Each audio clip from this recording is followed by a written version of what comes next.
Let's dive into the discussions shaping the nation.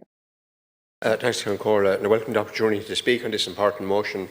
And I want to commend the campaign team and Cara and Mark Darmody as well. You shouldn't have to be here. This should have been sorted because people have been raising this for over 2 decades. The waiting times are scandalous.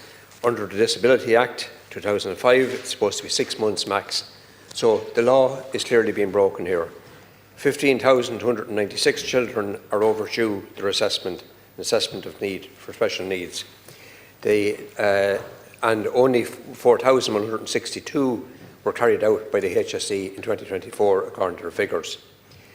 The 7%, only 7%, a measly 7%, are being done within the legal time frame of 6 months. This is clearly a failure on every count. And government is failing in its legal obligations. And according to the Minister, this could run to 25,000 by the year end, waiting for these assessments of needs. And in Laois, I can tell you, Minister, the waiting times to get an assessment of need are absolutely shocking.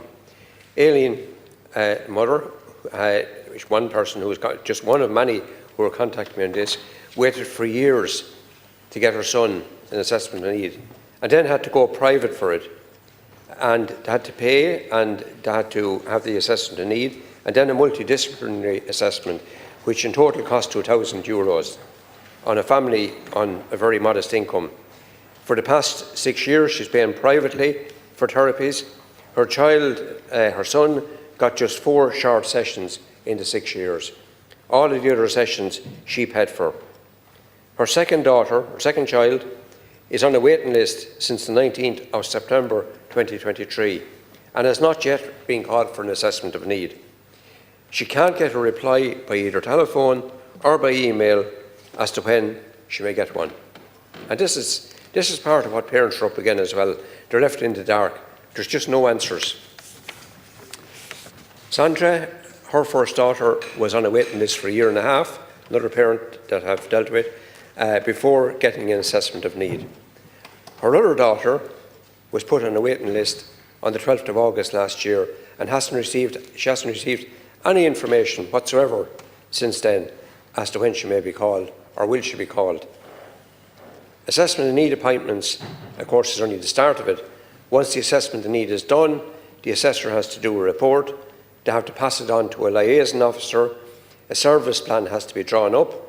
The liaison officer is then supposed to arrange the delivery of services. And this is where it really gets difficult, because the next battle, and I can tell you it's a battle in Laois, because they hardly exist, you have to try and do battle to try and get these sessions. And I'll just quote you the figures for the multidisciplinary teams in the CD&T teams in Laois. The level of staffing for occupational therapy is only at 33%. This is HSE figures, not mine. Speech and language therapy is at 46%. Physiotherapy is at 50%. And therapy assistance, 0. Dietetics, 0. Behaviour therapists, I mean, this is incredible. This is one of the most important positions on the team, is 0. So they're not there. It just doesn't exist. So what's happening in County Laois is parents are being offered group sessions. And that's fine and dandy. Group sessions may have a role where parents are brought in. And that's been offered in most cases, and nearly all cases, from what I can find out. But there's no services for the child minister. None whatsoever.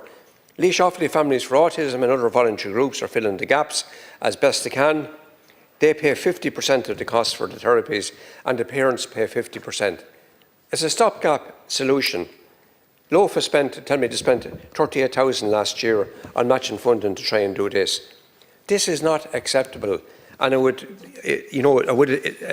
try and impress on you as best I can that the government comply with its legal obligations, take emergency action, and make the funding available. Set specific target dates, which the government can comply with its legal obligation, and deliver long-term solutions. And that, as you know, Minister, as you know as well as I do, that needs workforce planning. That workforce planning, we need to start training people, we need to start recruiting them, and we need to retain them. And one of the areas that's been mentioned in the past, for some of those disciplines, it may be appropriate, is to have apprenticeships. For some of those disciplines, I know it's not appropriate for some other ones, but government really need to be imaginative about this and push it on. You need to fund this special needs services and provide this, and also provide appropriate school places, because there's a lot of children still. I know there's work being done on it, but there are still children without places that are going to need them in September, and that work needs to be progressed quickly. Thank you very much. Like, share, and subscribe, and let us know your thoughts in the comments. We'd love to hear from you.